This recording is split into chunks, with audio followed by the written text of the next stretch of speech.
Hey, somebody needs to start over. You have? Excellent. Good morning, afternoon, or evening. You are listening to the Professional Noticer. Hello, everyone. I'm Andy Andrews. Hey, thank you for making me a part of your week. My purpose here today and with every show we do is to play the part of a best friend or a coach. I want to help you live the life of your wildest dreams by giving you access to the greatest mentors the world has to offer today. This week, the Professional Noticer is sponsored by Books for Veterans. The Veterans Administration in Washington, D.C. has asked for 10,000 Andy Andrews books. I'm personally donating as many as I can, but to reach 10,000, I need your help. What we're able to do to make that easier for you is for every $12 donation you make, a hardback book will be sent to the Veterans Administration for the veterans, their families, and for the employees of the VA. That $12 will cover the cost of the book, the shipping, and the handling. Or you can purchase one of these awesome Books for Veterans t-shirts, and your purchase for the t-shirt will include a book sent in your name. So whether you can make this a personal gift or a corporate donation, just go to andyandrews.com/veterans. This can be added to a website purchase done as an individual entry or in conjunction with a t-shirt. Thanks very much for your support. Well, observations and answers. That's what we do here on the Professional Noticer. And as you know, we love it when somebody comes to the table with both. And we have like a helping portion of both today with one of my best friends on the planet and one of the dumbest pastors. I'll tell you about that in a minute, but please welcome Dan Stone. Yeah, thanks for having me, Andy. Buddy, I guess my feelings are still hurt that you left us down here. I tell people, if you want to talk to somebody who really hears from God and obeys God, then talk to Dan Stone. Because Dan Stone lived on the beach, and God apparently told him to move to Duluth, and he did it. And we did it. Whew, I'm like, you're either the dumbest pastor or you're listening to God very carefully. How's your family? Yeah, thanks for having me. Everyone's really good. As you know, Abraham's off in college. That's a new thing for us as a family, just within a couple of months ago. And, you've been an impact on my life, but I want you to know, too, how big of an impact you've been in Abraham's life. You and Polly and the boys have been such a big deal to him, an uncle and just a great mentor in his life. Well, and so he's super jealous I'm here with you while he's in class. I sent him a picture the other night from the camp of you, Adam, and me around the fireplace. I just sent it to him. Yeah. So he was like, yeah, the jealousy was big, I'm sure. Yeah. But yeah, so everyone else is good. Kids are in sports. This is that time of the year for us where we're rolling pretty fast. And you're about to coach two basketball teams. Two basketball teams. One was going to be my son, but then he kind of backed out and jumped into like martial arts at the last minute. But I had already committed to coaching. So he changed sports. He completely changed sports, very individualistic instead of the team. And so anyways, I'm going to coach that grade still. And my youngest son, Obadiah, who's in 5th grade. So we're going to be coaching his team as well. So it's going to be fun. I'm looking forward to it. I can't imagine coaching Little League basketball. Yeah. Much less two teams. Yeah, I've never in my life ever wanted to punch a 3rd grader in the throat until I started coaching 3rd graders, 2nd graders. I love it, but it's chaos. Oh, man. Well, so let me ask you this. I'm always curious how things are going up in Duluth with your church. Because when you came in here, you were our pastor at the Floribama. And it went from just like a kind of a measly attendance to, a couple of thousand people, almost 10,000 on Easter and every Sunday. It was just, and so you went up there and it was kind of pitiful. I mean, I'm saying that. I mean, that's just the idea that I got, that compared to the numbers you had here, And I'm suddenly realizing somebody from the church there's probably going to watch this, and I just said it was pitiful. Should we edit that? No, let's not. Yeah, it was an interesting jump because what was happening. So before we came here, as you know, we were living in Las Vegas, and that has its own dynamic and its own feel and its own vibe and the way you reach people. And honestly, everywhere I've lived, which has been a few places, we grew up in northern Minnesota, moved to Oklahoma for Bible college and ministry, and then moved to Las Vegas, and then was there for a while, then from Las Vegas to Orange Beach, and then from Orange Beach back to Duluth, where my roots were. And I heard the same thing everywhere from groups of people, but the reasons were different. Same statement, different reasons was, man, it sure is hard to reach people here. And in Minnesota, it was one reason. And in Oklahoma, it was a different reason. In Las Vegas, it was a whole different reason. And then here was a different reason. And then moving back as an adult, all kinds of different reasons why it's just hard to reach people. And so we've seen incredible growth and success and getting our hands involved in the community and serving the community with our Duluth Dream Center. So it's been incredible, but it's been a very different journey. I feel like every time we've moved, I've had to relearn some things, but the church is going great. We're reaching a ton of people every week. Our Dream Center's rolling 5 days a week, so it's going really well. But there were, different challenges moving into a bar, right, and that kind of group, and then a whole different set of challenges moving out of a bar where you can't replicate what was going on there. You just can't, right, inside of a church. And I'll be honest, that was probably the hardest part, was going back into the four walls of a normal every Sunday church that most people experience. But once you've experienced the church there at the bar, you can't unsee it or unexperience. Yeah, I mean, once you've been at a place where we say, you are welcome here, whether you walked here, drove here, or woke up here. Yeah, that's right. Yeah, you can't duplicate that anywhere else. You can't duplicate that anywhere else. Yeah, so it had its own challenges and leadership difficulties, and the community is very different. It's not the beach. It's not a beach community. It's Northerners. They're a little bit more stoic and less expressive than they were here, and I had kind of developed... the way I translate that for our Southern friends is, you say stoic and a little what? Like they're not as expressive. Okay, the way I would translate that to my Southern friends is, they don't look at you at Walmart. Yeah. They don't even look at you. Forget smiling to you're speaking to. They don't even look at you. Yeah, it's a very different crowd. So it's been really good. I felt like I stretched in areas I hadn't before and grew in areas I hadn't before. And but then I got to bring a little bit of that kind of like no judgment zone. You can come just as you are, which wasn't really a norm in that. Forget the church, but just that community. Right. And so I learned a lot. I got to bring it, but then I had to adjust and change and pivot and all of that stuff. So I felt like I was learning as we went a little bit, and with a lot of your encouragement and help and bouncing ideas and questions off of you, we're in a really good spot moving forward. So I don't know how much help I was. Yeah. I'm still mad that you left. But hey, I got it. I know that you and I always talk about events. And then we will get back together and talk about what we've thought about those events. Yeah. And then the next time we get together, we'll talk about what those thoughts meant and what that might lead to. We're always seeking wisdom. And I watched something happen with you in the church in Duluth that I've been thinking about ever since, because you guys were the recipient of a huge win that you weren't even competing. Yeah. You were just serving. Right. And because you were serving and all the other churches up there were competing, tell that story.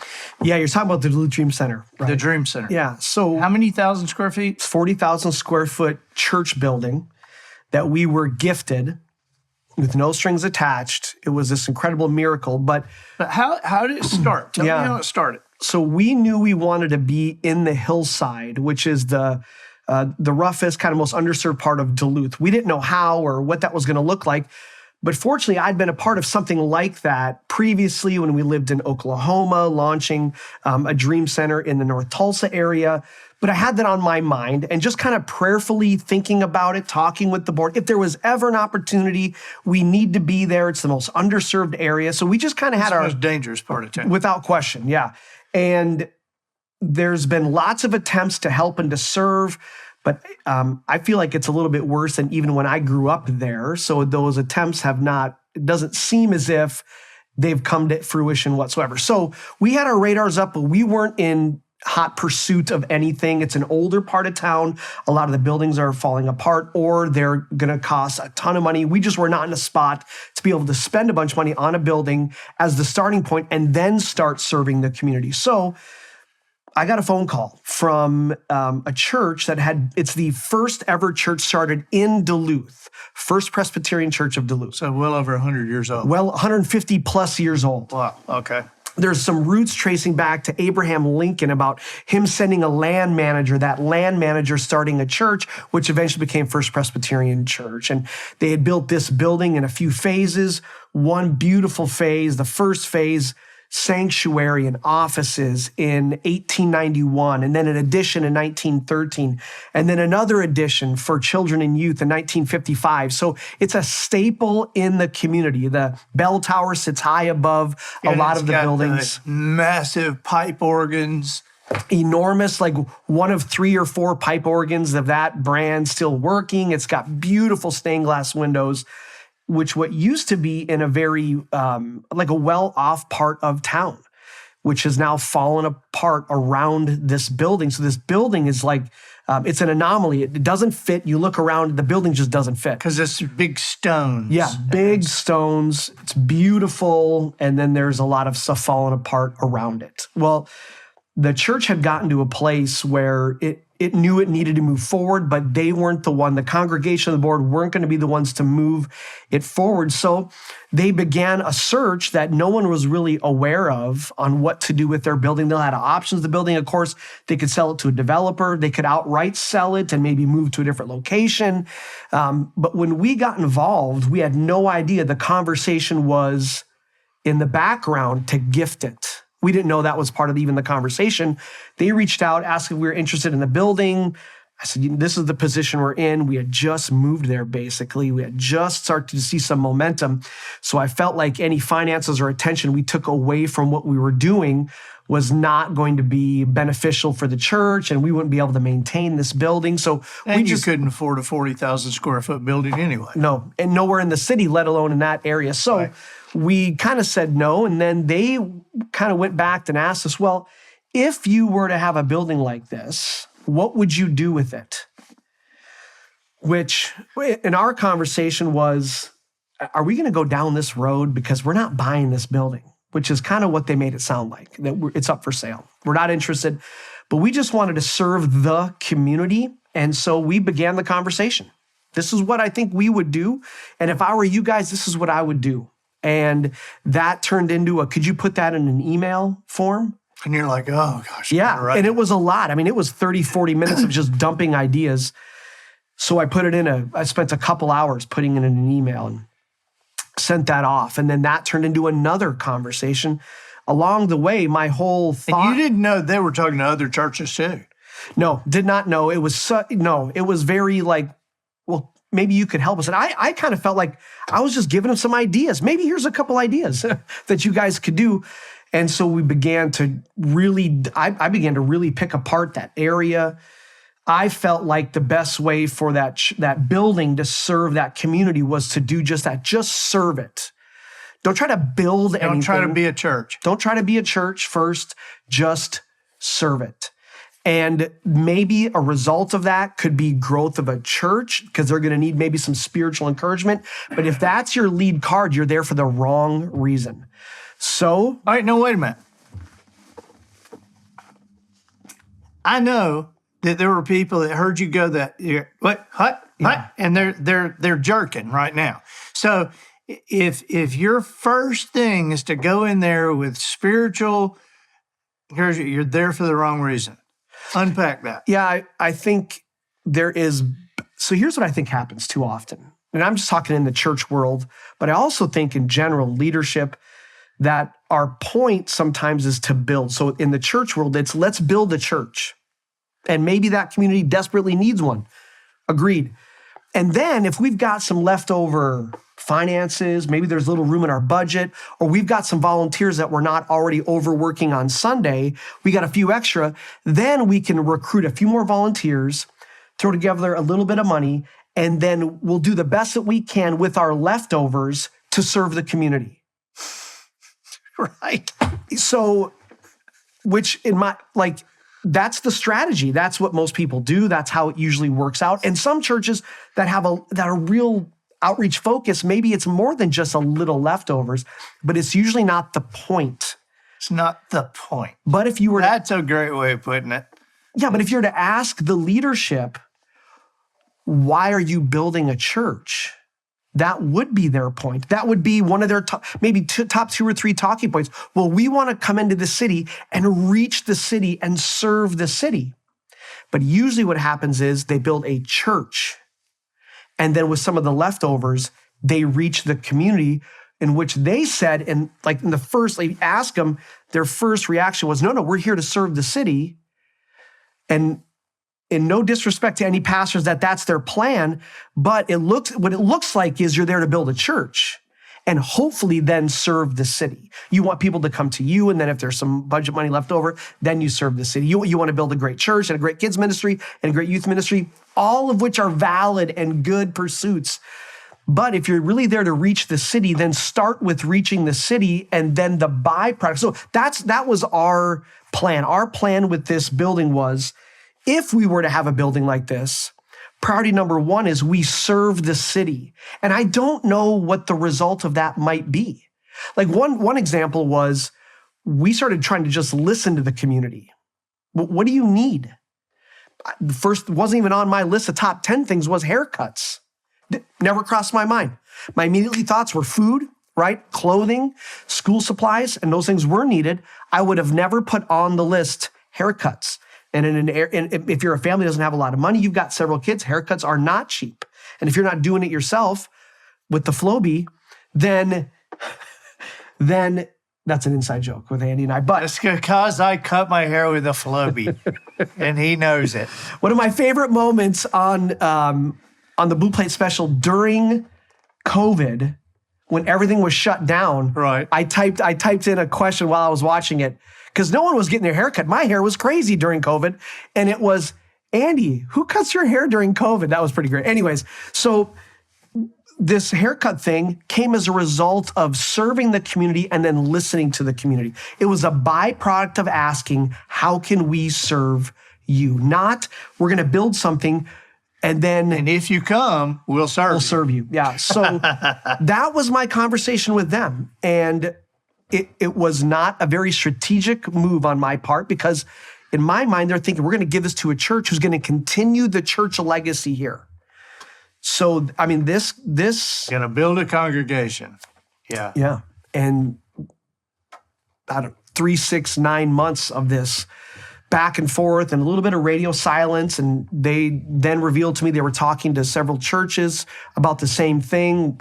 And then they said, but just so you know, we kind of didn't want to let you know right away, we're actually going to be gifting this building to someone, of which now, after these conversations, you're one of the finalists for this. And that was the conversation I didn't know I was having. I was just being as open, as honest, and maybe even helpful as I could be if that's the direction they were going to go, which ended up landing the keys to the building. And then when they told you you're a finalist, you're like, I don't know if we want it. I don't know if we can afford. We weren't sure. You had to get, correct me if I'm wrong, but wasn't it like $100,000 just to maintain it for a year? That's right. And you wanted to have that in the bank set aside before you said yes to anything. Yeah, we didn't want to add stress to the church as it was stabilizing growth-wise and financially. So that was a goal. We didn't have that. We didn't have it. So they said yes, and we had to decide if we were going to say yes. And so through a series of miracles, God provided. We ended up getting the building. It took it was like 18 months or something like that for the whole process and the interviews and the conversations. And in fact, the very last meeting, was with a group of people that I kind of didn't know. And, I'm walking in like I do on a normal Sunday morning, not quite like a beach Sunday morning at the Floribama, but at my church, pretty casual. Walked in, everyone's in suits and ties, and I'm hugging everybody. They're not hugging back. And, hey, how's everybody doing? And they said, tell us why we should give you the building and not someone else. And I knew where this was going. This was going to end up being me competing for this building with a group of other pastors that probably really have great hearts and want to serve the community as well. So my exact answer was, I don't really care who you give the building to. This is what we're going to do with it. The legacy of this church, 150 plus years of an amazing story being told, can continue to serve this community. And we would love to continue telling that story and be a part of it. But if not, that's fine. The meeting lasted about 7 minutes and I walked out. And that was it. Because honestly, I had a thing there go, oh, choose me. Oh, choose me. And we weren't competing with the other churches. Right. We wanted to serve the community. If this was going to be something that we could do. And I'm sure the other pastors gave them long answers. Yeah, I don't why know. They should get it. But we got a letter, and that was it. And so you said the letter was just like handwritten. It was like not a big deal. Yeah, I got it in the mail. We get a lot of those. We could have thrown it away easily. But here you go. Here's our 40,000 square foot building. So it's rolling. We got it funded for that first year, and we're working on this next year of funding. But we're reaching kids every day after school. There's not a church meeting in it. We're serving, loving, supporting, tutoring. We're doing all kinds of stuff right in that community. And a barbershop? And a barbershop. Seriously? Yeah. We've got two. We've got some people that come in every week to cut hair, and then we've got one on the second floor that serves like the children and the teenagers of that Hillside area. Wow. Yeah. Wow. When I went through that building, I was just blown away at the history. First of all, gorgeous sanctuary, one of those classical places. Yeah, it's beautiful. Big gym. Yeah, full court gymnasium. Fellowship areas. It was crazy. But the thing that I still remember is some of those rooms, the offices, they had antiques that I was like, I don't know how much this stuff is worth, but I've seen this stuff for tens of thousands, and it's like 100-year-old pieces, and how many gorgeous. Pianos were? Yeah, there's 23 pianos in the building. 23 pianos. Abraham, speaking of Abraham, he's the one that went through and counted every one when we walked through, and I didn't know he was counting. He just had his fingers up. Ended up telling me there's 23 in the building. And we're giving kids piano lessons on them. I mean, it's been incredible. It's been an incredible the area. So what all happens there? You got haircuts, piano lessons. Yeah, so Monday through Friday after school programming for kids. So after school they can come.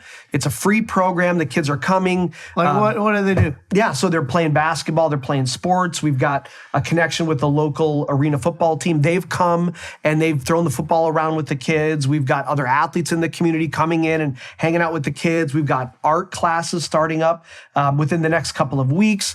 We've got the barbershop going for school kids. We've got backpacks that they're getting. They're getting school supplies. While they're there in the building, they're getting tutoring in the areas that they need it. We've got a computer lab that's there for those kids to be able to print off stuff, type up reports. All of that's going on. And then there's these great byproduct mentor conversations that are happening with the volunteers and the staff and the people involved that are... Wait. Remember where you're going with that. Yeah. And I don't want you to get too far past this. You said the things providing for the kids. Talk about calling the school and asking how many kids need backpacks or... Yeah, so there's a local elementary school that's not quite walking distance, maybe in the summer, but definitely not most of the school year. It gets cold up there, but it's a pretty short distance away. A lot of those kids can walk to the Dream Center. And I asked them, what's your enrollment this year? 317. Great, we would love to do backpacks. How many kids do you think need backpacks? Now, her immediate answer was most. but that could be 150, or even 100 seems like a lot. Right. So we just waited. And eventually the conversation came back. Okay, we've got some exact numbers of how many kids need backpacks, how many teachers need school supplies. Of the 317, 311 needed backpacks. So these kids didn't have the backpacks that they needed. And we got every single one of those kids with a backpack, a really great one, full of school supplies that they would need for the entire year. And then the teachers, who a lot of them were out of their own pocket buying things like Lysol wipes or extra dry erase markers. We provided a bunch of that stuff to last them well over the year. We got those kids Christmas presents. So we've had this really great connection right in the backyard of the Dream Center with the school. And that has opened up all kinds of doors for us as well to, hey, we've got a Dream Center. Well, our kids need an after-school program. In fact, the after-school program came about from that same school, me asking them, what do you need? We're not even open yet. I didn't have the keys in my hand, but I told them, I think we're getting this building. What do you need? And their first answer was an after-school program. Our kids have nowhere to go. So the day we got the keys, 2 weeks later, the first week of December, the doors were open, and we had about 120 kids come in that first day. First day. Yeah. And it's consistently happening. So these mentor conversations, this tutoring, it's all happening on a consistent basis in the lives of these kids. And just a year ago, it didn't exist. The building was there. The dream was there. We didn't know what it looked like. And now all of a sudden, 1 year later, it's incredible. It's incredible. Wow. How, it seems like in a bad area and with, I don't know, with a lot of kids and everything, it seems like, what are you doing about security? Yeah, so security's been an interesting piece of this because we've been the security. We're there a lot. Right. And honestly, just the movement has been helpful for us. But in that conversation, we've got a huge building, and we were really trying to be strategic about what to use these rooms for. It's great to have multi-purpose rooms, but if you transform a room like a computer lab, if that's a computer lab, that's really all it is. It's not going to second as an office space. That's a computer lab. The kids are in there. So we had this one wing of the building that had 3 levels, and I had my mindset on, I'd like to do this on the first level, this on the second, this on the third. And then I was approached by a St. Louis County sheriff. The city that we are, Duluth, is in St. Louis County. It's a huge county. And a sheriff started coming to the church. Hey, my family, I don't know if you know my family, but we had a boxing gym in a local community forever. I knew it. I drove by it so many times. I never walked in it, but it was a staple growing up. You knew Lorenzi's boxing gym. So, as that conversation turned into, we'd like to continue doing something. Could we do something at the Dream Center? We've heard about you guys. So the first cool thing was word was getting out. That was super positive for us. And then through a series of conversations, they got licensed at what is called a PAL gym, which is Police Athletic League gymnasium, a boxing gym. And so, as we speak, it's being transformed right now. They're moving stuff in over the last several days.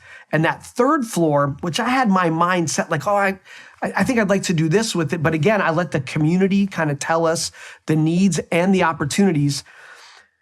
A police activity league or athletic league gym is run by police officers, sheriff's department, and even some military people where they want to build relationships with inner city kids and the police force. And so all of the trainers, all of the coaches are all part of the police force in some way, shape, or form, or even ex-military or current military. So as we were having this conversation, I was really hesitant. I thought, oh man, I love the idea. Do we want to designate an entire room? And then he said, hey, I noticed there's a lot of drug paraphernalia all around this building. I said, yeah, brother, every day we're cleaning it up. And he said, well, that'll be over. I said, oh, you think so? He said, oh, man, we'll have police in here 5 days a week, squad cars parked all over the place. I could not have scripted a better opportunity both to partner with the city and to serve these kids, to have this great bridge between the officers and the inner city kids, and to take care of our security for the entire place every single day of the week. And so this month, November, we're opening the PAL gym in the Dream Center for Duluth. And it's the only one that I know of in the state of Minnesota. And so we're be able to hold competitions because of the gymnasium that we mentioned earlier. We'll be able to hold boxing competitions, but 5 days a week, there's going to be an outlet for these kids. They're not going to have to be charged anything. Just show up on time, have a good attitude, work hard, and we'll give them all the gear that they need. And the kids that progress, they'll be able to compete all over the country, paid for by the PAL Association and the Dream Center. So the opportunity opened up a way for the opportunity to remain safe and secure. And so, we've just been listening and the opportunities have been coming. It's been incredible. Wow. Well, man, if you could write a script for it 10 years from now, what's happening there? Yeah, so we've always said 7 days a week, as many hours as we can possibly manage serving the Duluth Central Hillside. And so if I were to script it out, I think one of the things that area doesn't have is groceries. It's a grocery desert. It's like an oasis. There's no grocery stores nearby. So we want to be able to provide. There's hot food. Some nonprofits in the area do an incredible job serving hot breakfast, lunch, and dinner. At the Dream Center? Not at the Dream Center, just in the area. So if you're homeless or if you're in need, you can find hot food. But one thing that we were told by the community that they don't have is groceries. There's nothing they can bring home. And so we are starting, Aunt Lindsay, my wife, starting that food pantry. She did that here. Yeah, that's right, at the Floribama. And then clothing is a massive need we've been asked for constantly. So those are both in the beginning stages. We're already giving out groceries. We're already giving out clothes. I would love that to be a 7-day-a-week thing where we are resourcing. One of the things that we've already begun is what we're just calling Adopt a Block. It's not a name I came up with. It was started in Metro Ministries in New York, but where we're going to be knocking on every single door of everyone in the area that's called the Duluth Central Hillside. So we have relationships with everyone. We're here to serve you. We don't want anything from you. We are only here to serve you. And the only way we can do that is if we get to know the people. So we're partnering with hopefully a lot of churches in that area. There's not a lot of them in that area, but partnering with the churches so we can knock on every door, get to know the people, and ask them what they need, rather than saying, hey, come to our building every Sunday at 10. We're here to serve you. Can we mow your lawn? Do you have kids? Your kids even have a bed? Are they going to have a Christmas this year? And so long term, we want to be the place where every kid knows in that community. There's about 6,000 to 7,000 people that live in the quote unquote hillside. And at least 1,500 of them are kids under the age of 18. So we want them to know that the Dream Center is a place, it's a safe place, it's a great place, it's a loving place where they can come. If something's going on at the home, if they have nowhere else to go, they can come and be a part. That's our hope. And then partnering with the schools in the area that we can be a resource for them, that we would work together in that community to help. And then for the families to know that we're there for them in whatever need they have. And to the best of our ability, we'll help reach those needs, getting jobs and partnering with local businesses to fill their positions with people that we know. And so, down the road, we want to continue to do what we're already doing in a much bigger way so that the touch of the Dream Center is the entire hillside, not just pieces of it. Wow. And now I remember what we were going to talk about. Tomorrow we need to record another podcast. Yeah.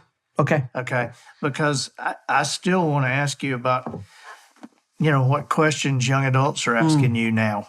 And, it's uncertain times. So so on our next episode, Dan will be talking about the questions he's hearing from young adults. And you are one of very few people on the planet or in my planet that you and I can meet at the airport, get in the car, drive 4 hours, spend a weekend together hanging out, drive 4 hours back, and then we're not through talking with each other when we get back to the airport. Yeah, I feel that way for sure. Still talking.